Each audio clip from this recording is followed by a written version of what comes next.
எல்லாருக்கும் வணக்கம். நம்ம அழகே அழகு சீரியல்ல இன்னைக்கு என்ன நடந்துச்சு தெரியுமா? நம்ம மலரும் பாக்கியராஜும் நைட் டிரைவ் போக முடியுமா? நம்ம மதி பாக்கியராஜோட முகபாவனையை கவனிச்சிட்டாங்க. நம்ம மதியால பாக்கியராஜுக்கு உதவி செய்ய முடியுமா? வாங்க பார்க்கலாம். பாக்கியராஜ் பேங்க்ல தன்னோட ஃப்ரெண்டு கிட்ட மலரோட பிறந்தநாள் இன்னைக்கு, அவளுக்கு ஒரு gift வாங்கல, ஆனால் ஆசைப்பட்டு கேட்ட ஒன்னே ஒன்று மட்டும் செய்ய போகிறேன் அப்படின்னு ஆசையாக சொல்லிக்கிட்டு இருக்கும்போது ஃபோன் கால் வருது. எடுத்து பார்த்தா ஃபினான்சியர். நான் பேங்க் வெளியே தான் இருக்கேன், வா வெளியே வா அப்படின்னு பாக்கியராஜ் அந்த ஃபினான்சியர் கூப்பிட ரொம்பவே தொங்கி போன முகத்தோட பாக்கியராஜ் வெளியே வராரு. மாதம் வட்டி கட்டாதப்பே உன்ட்ட என்ன சொன்னேன்? நீ 2 மாதமாக வட்டி கட்டல, உன் பேங்க்கில் கடனை வாங்கிட்டு வட்டி கட்டலைன்னா எப்படி சத்தம் போடுவீங்க அப்படின்னு சொல்ல, அதெல்லாம் இல்லை சார், வீட்டில் கொஞ்சம் செலவாயிடுச்சு. யாருக்கு தான் செலவில்லை? உன் வண்டி எது அப்படின்னு சொல்லி நம்ம பாக்கியராஜ் கிட்ட கேட்க, அடுத்த மாதம் கரெக்டாக கட்டிடுறேன் அப்படின்னு நம்ம பாக்கியராஜ் கெஞ்சுறாரு. இப்போ நீ வண்டி சாவியை கொடுக்குறியா இல்லை உள்ளே வந்து சத்தம் போடவா? பாக்கியராஜ் என்கிட்ட கடனை வாங்கிட்டு வட்டி கூட கட்டாமல் இருக்கான் அப்படின்னு உள்ளே வந்து எல்லாரும் முன்னாடி சொல்லிடுவேன். வண்டி சாவியை கொடு அப்படின்னு சொல்லி ஃபினான்சியர் மிரட்ட, வேறு வழியே இல்லாமல் பாக்கியராஜ் வண்டியை கொடுக்க அந்த ஃபினான்சியர் வண்டியை எடுத்துகிட்டு போயிடுறாரு. மலர் ஆசையாக கேட்டதெல்லாம் பாக்கியராஜுக்கு ஞாபகம் வருது. நம்ம வண்டியில் போகும்போது தலைமுடியெல்லாம் பறக்க ஃப்ரீயாக பறந்து போகணும், பீச்சு ரெஸ்டாரண்ட் அப்படின்னு யாரோட தொல்லையும் இல்லாமல் வண்டியில் நைட் ரைட் போகணும் அப்படின்னு நம்ம மலர் சொன்னது ஞாபகம் வர ஒவ்வொருத்தட்டையும் போய் பணம் இருந்தால் கேட்குறாரு.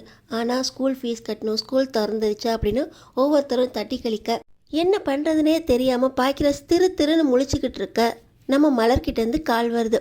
என்னங்க, நைட் ட்ரைவ் போனால் யார்கிட்டையும் மாட்டிக்க மாட்டோமே, ரொம்ப சந்தோஷமாக இருக்குங்க, மனசுக்குள்ளே 1000 பட்டாம்பூச்சி பறக்கிற மாதிரி இருக்குது, நைட் ட்ரைவ் போகலாம் தானே அப்படின்னு.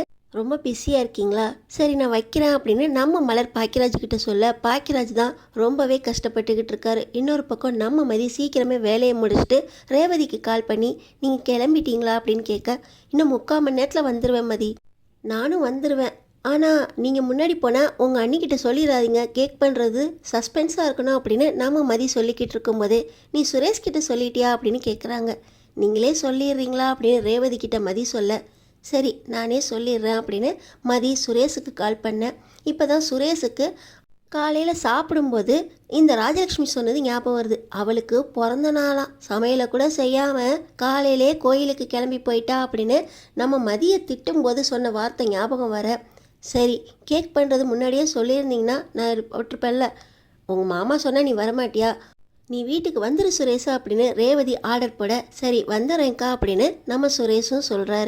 இப்போ வீட்டுக்கு நம்ம மதி வந்து ஸ்ருதி கிட்ட கேக் கட் பண்ணுறது சஸ்பென்ஸாக இருக்கணும், நான் போய் ஃப்ரெஷ் ஆகிட்டு வரேன் அப்படின்னு சொல்லி ஃப்ரெஷ் ஆகிட்டு வந்து ராகவி கூட விளையாண்டுக்கிட்டு இருக்காங்க நம்ம மதி.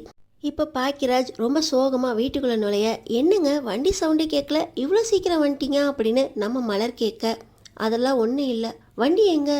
வாட்டர் வாஷ் விட்டுருக்கேன், பேங்க்குக்கு போகும்போது கொஞ்சம் சேராயிடுச்சு அதான் அப்படின்னு சொல்ல, காலையில் அவ்வளோ தண்ணி போட்டு கழுவுனீங்க, மறுபடியுமா நைட்டுக்குள்ளே வந்துருமா அப்படின்னு ரொம்ப ஆர்வமாக இருக்காங்க நம்ம மலர். அடுத்தடுத்து என்ன நடக்க போகுதுன்னு தெரிஞ்சுக்கிறதுக்கு நம்ம சேனலை சப்ஸ்கிரைப் பண்ணி தொடர்ந்து பாருங்கள்.